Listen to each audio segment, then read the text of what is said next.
Then, find out about Fergie, the Duchess of York, Kathleen Turner, and Ted Danson. I'm sweating profusely, so I guess the answer is yes. The all-new Barbara Walters special, Wednesday night. Spellbinding about her. Sexy, certainly, but more than that. A sort of cool allure one associates with screen legends like Garbo and Bacall. Most of us had never heard of Kathleen Turner before, but there was no doubt we were watching the birth of a movie star. You're not too smart, are you? I like that in a man. What else do you like? She was born in 1954 in Springfield, Missouri, but her father was in the Foreign Service, and Kathleen spent most of her childhood in places like Cuba, Venezuela, and England. During her senior year in high school, her father died, and Kathleen returned to the States, attending college in Missouri and Maryland. Success came quickly. Shortly after graduating, she went to New York and worked on Broadway, as well as on the soap opera, The Doctors. Jason, you're the only one who's ever loved me, the only one I've ever really loved. Listen to me, listen. We can make it work. I know we can. Will you just let go of me? No, I won't. After about a year and a half, she quit, and shortly thereafter was cast in Body Heat. Since Peggy Sue, Kathleen's career has had some ups and downs. She surprisingly took the less meaty role in The Accidental Tourist and watched her co-star, Gina Davis, walk away with an Oscar. But then, she loves to take chances. She's one of the few major movie stars who regularly does theater. This is from a New Haven production of Camille, and she soon plans to return to Broadway in Cat on a Hot Tin Roof. Perhaps her most obscure performance came last year, as she lent her throaty voice to Jessica Rabbit in Who Framed Roger Rabbit. But the old Kathleen is back. She is trim, she is gorgeous, and she's a sexy leading lady again in the soon-to-be-released film, The War of the Roses. Kathleen's real-life marriage is another story. She manages an extremely successful and private personal life. Her husband, Jay Weiss, is a full-time Manhattan real estate developer and part-time rock and roll guitarist. Kathleen and Jay have a 2-year-old named Rachel and live here in the Greenwich Village section of New York City. Well, I like cities. I grew up in them, and I feel safer in them. I always feel like, when I'm in LA, I feel like everyone is so isolated there, that they're in their car, or they're in a studio, or they're in a restaurant. And here, if you want to be with people and you want to be part of life, you just go outside your door. And do you feel you can, and go to shop? Oh, yeah, no, I got my... We interviewed Kathleen in the office sitting room of her village brownstone. I think women sometimes wonder why men are so turned on by her. She knows why. You once said that you can walk into a room and you can, when you look at me forever. Yeah, what's that mean? You know, remember the line you say? I said when I was really hot, if I knew I was really hot that night, if I walked into a room, any man who didn't look at me had to be gay.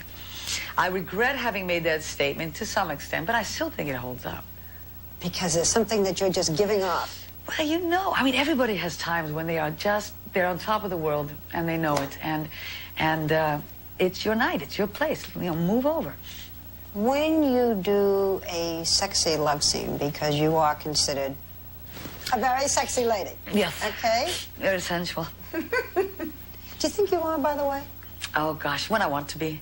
Yeah. What do you do? Oh, God, teach me. Well, I always thought that, first of all, I think you have to have an object in mind. You have to zero your sights on the man you want to attract, essentially. That's important.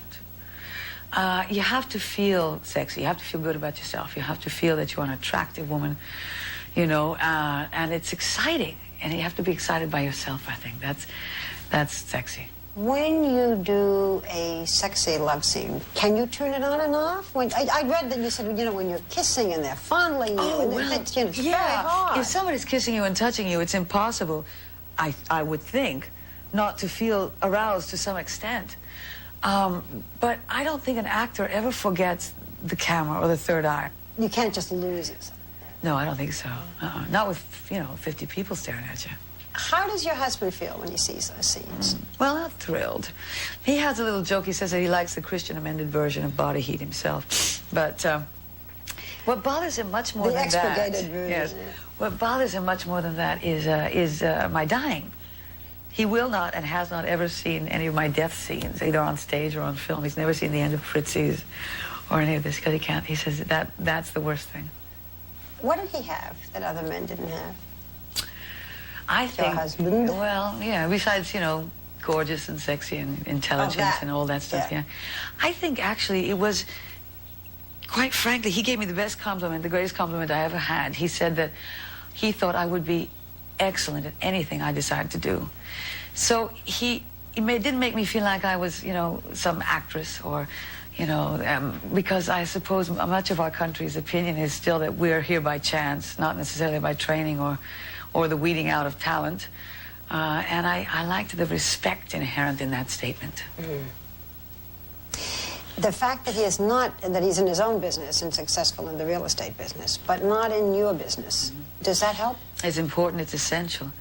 I never wanted to get involved with another actor. I would think there would be automatic barriers. I worked twice this year and you worked once. Or how much more one made than the other, or just having a home base. How would you keep a family intact if you were both always traveling? I don't think it would be possible. Besides the fact, which I think actors are so incredibly vain, I have yet to meet one who can be ready in half the time, or twice the time. Wait. You're an actor. Yeah. You think actors are incredibly vain? You haven't met one that you want to be with? Don't put mirrors anywhere near them, you know. They What never... about you? Well, I have this great makeup and hair person, and so I just assume they've done the job, and that's it. No, I'm done. Kathleen, that voice, your voice, that low, wonderful voice. Were you born with that voice, or did you develop it? I was born with it to a great extent. My mother has a very similar voice, but I went to high school in England, in London, and that was when I decided to become an actor, to become a professional actor. Let's put it that way. That's important to me. And in England, they put much more emphasis, I think, on the voice than we do in the States, or that we were doing at that time. We were much more physically oriented. And if I hear a one-level voice, I don't understand. I figure they probably don't read much, you know? Or if I see a woman who has a $5,000 outfit on, and the jewelry and the shoes and the makeup is perfect in the hair, and then she talks like this, I just think, my God, why didn't she spend half of that on, on voice lessons? It's such an integral part of you. It's the first impression most people have, and the power of the voice is exciting as heck. So, do people sometimes just recognize you by the voice? Oh, more often they used to. Absolutely. People wouldn't look at me twice until I was in the line at the grocery store, and I'd say, "How much is that, please?" Oh! Anyway, but, that's one of, can I tell you a story? One of my favorite. One of the last times I took the subway, because my husband doesn't like me too anymore, I was in a very crowded car, and this guy's staring at me. I'm going, "Look like Kathleen Turner." I said, "Oh, do I really? Oh, God, I think she's so beautiful. Oh, thank you." And he went, "Oh." I said, "No question. I'm not Kathleen Turner." I thought, "Thank you." How did you know you wanted to act, and what was it that was pushing you? I always did want to perform. And when I went to London, when I moved to London, I was almost 14. And I went to see Mame, I think it was, with Angela Lansbury. That was the first night I was in London. And I thought, I'm going to earn my money this way. This is how I'm going to earn my living. And that's the way I've always thought of it, as a very professional, as my choice of profession, not any kind of chance, not any kind of gift that anyone else has given me. It is something I think I've trained for and studied for and have the experience of it, and am justly rewarded for. Thank you. Good for you. No false modesty. I read when I was reading about you that at one point, when you were really beginning to make it, you went to a psychiatrist because you were worried that you were getting too much attention and that you were getting to like it. Yeah, I started to see the shrink, I guess 7 or 8 years ago now, and I still do. I thought, I really thought that I was constantly aware of another eye, of a public eye in a sense, and I was always trying to act Kathleen Turner, which was terribly uncomfortable and not relaxing. So I tried to sort that out a bit. Did you? Well, no, it's an ongoing process. I mean, the level of attention also changes, I mean, it wasn't so big then. Now, I mean, you ever sit in a restaurant and realize somebody's watching how you chew, you kind of go, you just want to sort of swallow. And when you're home, you get off it? Oh, yeah. Well, in fact, I'm getting off it in the restaurant, too.